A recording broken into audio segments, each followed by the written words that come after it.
Ở đây mình hướng dẫn các bạn sử dụng điều khiển từ xa qua điện thoại của bộ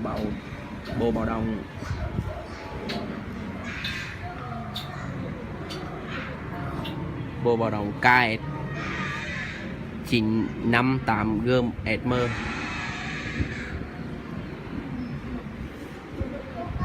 Các bạn vào app và tải cái app này về cho điện thoại của mình. Ở đây tôi đã cài sẵn app. Rồi, đăng nhập cái tài khoản.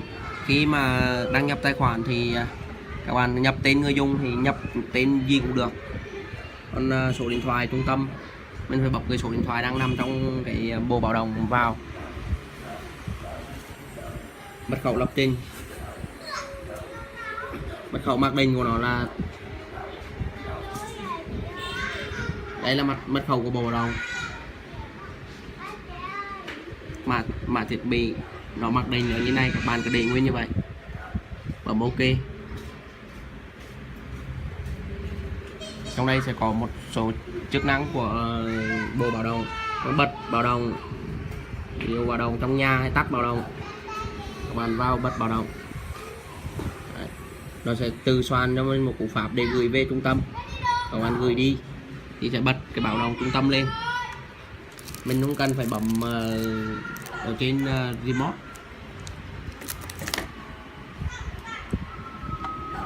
Tắt báo động, nó cũng soạn một cái tin nhắn cho mình và gửi về máy trung tâm. Trên đây các bạn sẽ cài đặt